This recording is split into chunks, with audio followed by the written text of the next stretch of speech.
Sermones de San Antonio de Padua. La Ascensión del Señor 2. Esta observa que para escribir son necesarios al menos 3 útiles: el papel, la pluma y la tinta. El papel fue la mano de Cristo, la pluma el clavo y la tinta la sangre. Esta escritura ofrece la prueba de nuestra liberación. Impugna al enemigo y nos reconcilia con Dios Padre. Los 5 guijarros bien lisos simbolizan las 5 llagas de Jesucristo que Él escogió del torrente de nuestra mortalidad. La alforja del pastor simboliza el amor con el cual nos amó hasta el fin. El buen pastor había dicho: expone la vida por sus ovejas. Juan 10:11. En esta alforja echó los 5 guijarros bien lisos, porque por el amor que nos tenía, recibió en sí mismo las 5 llagas que nos hicieron bien lisos, o sea, puros y luminosos. La honda, que tiene 2 tiras de cuero del mismo largo, simboliza la imparcialidad de la justicia, por la cual condenó al diablo y arrancó de sus manos al género humano. Era justo e imparcial que el diablo perdiera al género humano, sobre el cual parecía jactarse de algún derecho. Ese diablo se atrevió a extender sus manos contra Cristo, sobre el cual ciertamente no tenía ningún derecho. Dice Jesús: viene el príncipe de este mundo, pero sobre mí no tiene poder alguno. 14:30. Porque yo soy libre en medio de los muertos. Salmo 87:6. Pese a todo, Cristo pasó por la muerte para liberar a los muertos. En efecto dice: con mi bastón crucé este Jordán. Del torrente beberá en el camino y por eso levantará la cabeza. Salmo 109:7. Con el bastón de la cruz, Cristo, solo, pobre y desnudo, pasó de la orilla de nuestra mortalidad a la orilla de su inmortalidad, a través del río del juicio. Esto significa el nombre del Jordán, o sea, a través del derramamiento de su sangre, con la cual juzgó al diablo, o sea, lo condenó y destruyó su poderío. Y de cuán grande utilidad para nosotros, 10, y de cuán grande utilidad para nosotros fue el pasaje Pascua de Cristo, nos lo explica lo que sigue. Y ahora, o sea, hoy, regreso con 2 campamentos.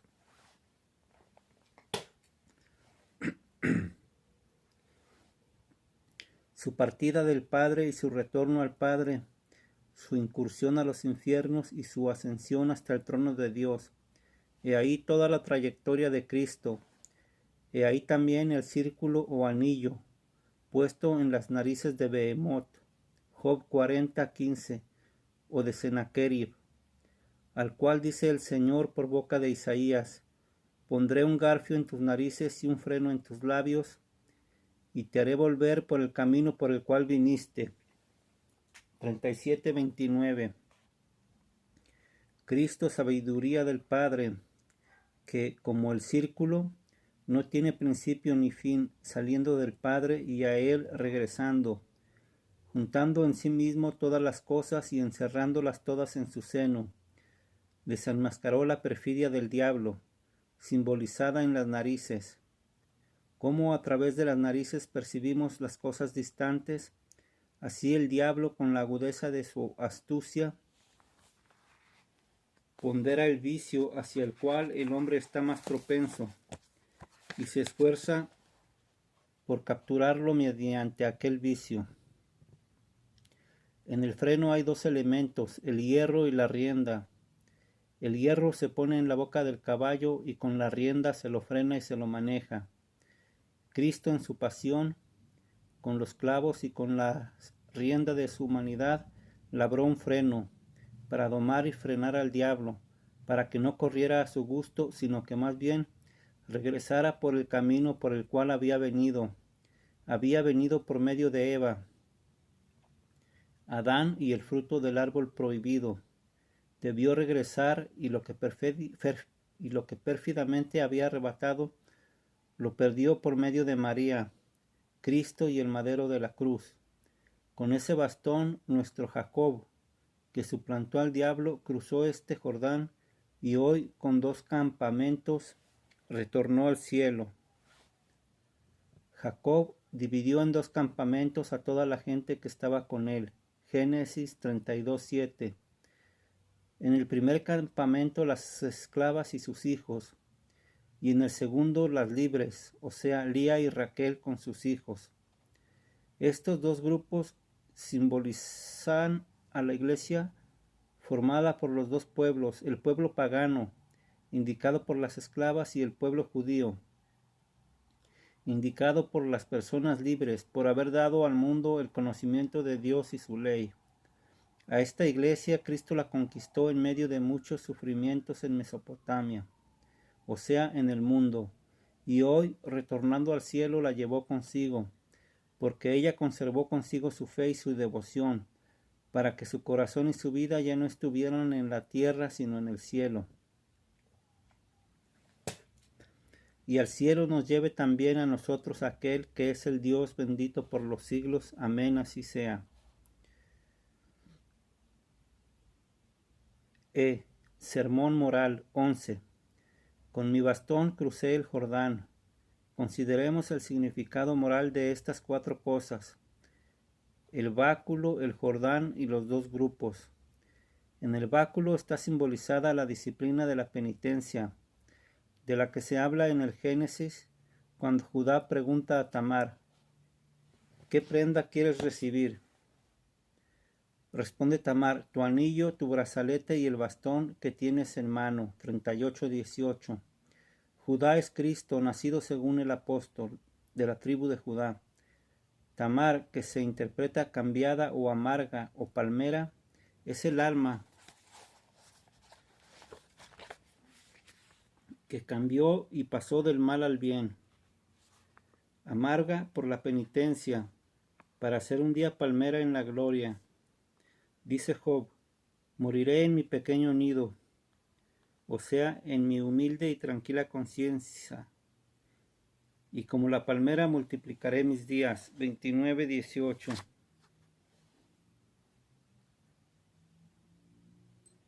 Sin embargo, en esta triple interpretación se puede ponderar también el triple estado de los incipientes, de los proficientes y de los perfectos. Cristo pregunta al alma: ¿qué prenda quieres recibir? Prenda se dice en latín árrabo, que suena como arra, bona. Buena prenda. Prenda es lo que se da como garantía. El alma, para estar segura de las promesas, pide una buena prenda: el anillo, el brazalete y el bastón. En el anillo está indicada la fe formada. Se lee en Lucas: pónganle un anillo en la mano. 15:22. Comenta la glosa: el anillo es el símbolo de la fe, con el cual se sellan las promesas en el corazón de los fieles. Pónganselo en la mano, o sea, en las obras, para que la fe se manifieste en las obras y las obras den testimonio de la fe. En el brazalete, en latín, armilla de armus, hombro. En el brazalete, en latín, armilla de armus, hombro, que es redondo y se lleva en el brazo, está indicada la obra de caridad que extiende el brazo para sostener al hermano y somete al hombro para llevar la carga de la necesidad del hermano. En el bastón con el cual uno se defiende del perro y en el cual se apoya para no caer, se indica, como se dijo, la práctica penitencial con la cual el alma se defiende del diablo y de la concupiscencia carnal y se sostiene para no caer en el pecado mortal. En estas 3 cosas está encerrada toda la justicia, que consiste en dar a cada uno lo suyo: el anillo de la fe a Dios, el brazalete de la caridad al prójimo y el bastón de la práctica penitencial a uno mismo. 12. Crucé este Jordán con mi bastón. Jordán se interpreta descenso o apropiación de las cosas, o sea, de las cosas transitorias de este mundo. El que quiere apropiarse de estas cosas debe descender, o sea, debe declinar su estado de justicia, del reposo de la mente y de la dulzura de la contemplación. Dice Gregorio, el que se apoya en uno que cae, necesariamente caerá con el que cae. Feliz el hombre que puede decir, con la práctica de la penitencia pasé de la orilla de la vanidad mundana a la orilla de la intimidad celestial. Crucé este Jordán y pasé por encima de todo lo que es transitorio y caduco. Dice el Génesis.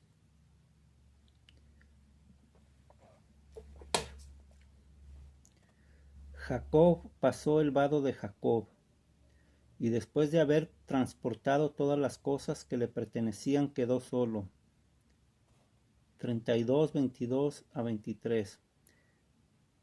Jacob se interpreta torrente de polvo y simboliza las cosas temporales que, como el torrente, abundan en el invierno de esta vida miserable, pero se vuelven áridos durante el verano, cuando llega el ardor de la muerte o del juicio futuro. Las cosas temporales, como el polvo, ciegan a sus amantes. El polvo se dice en latín pulvis, porque es barrido, pulsus, por la fuerza del viento. De la misma manera, estas cosas temporales son barridas por el viento de las adversidades y arrebatadas por la muerte.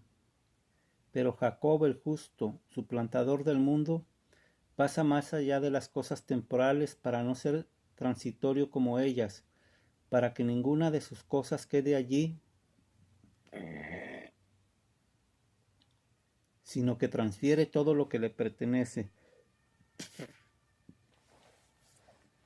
¿Y qué cosa le pertenece al justo sino la humildad, la caridad, la castidad y las demás virtudes? El que transfiere estas cosas consigo va a quedar solo, o sea, aislado del estrépito del mundo, del tumulto de los pensamientos y de los asaltos de los demonios. Bienaventurado aquel hombre que pasa así, porque en la hora de la muerte podrá decir, y ahora regreso con dos grupos. Todo ello concuerda con lo que se lee en el Cantar. Todas las ovejas tienen crías gemelas y ninguna entre ellas es estéril. Y de nuevo, tus dos pechos son como dos crías mellizas de gacela, que andan pastando entre los lirios, hasta que sople la brisa del día y se vayan las sombras. 4, 2 a 6. La gacela o corza, que se dice en latín caprea, porque emprende cosas difíciles, ardua capiens, tiene la vista aguda, elige las hierbas que va a comer y busca las alturas. La gacela es figura del justo, que con el deseo del cielo emprende las cosas arduas y hasta allí se eleva. Tiene muy aguda la mirada de la fe y elige para sí las hierbas de los pastos eternos, con los que se alimenta. Sus dos ubres simbolizan el doble sentimiento de la caridad, con cuya leche y con cuya dulzura se nutre a sí misma y al prójimo. Estos dos sentimientos son como crías mellizas, o dos gacelas, o dos corzas, que andan pastando entre los lirios. El sentimiento de la caridad divina se apacienta entre los lirios, o sea, en la castidad de la mente y del cuerpo.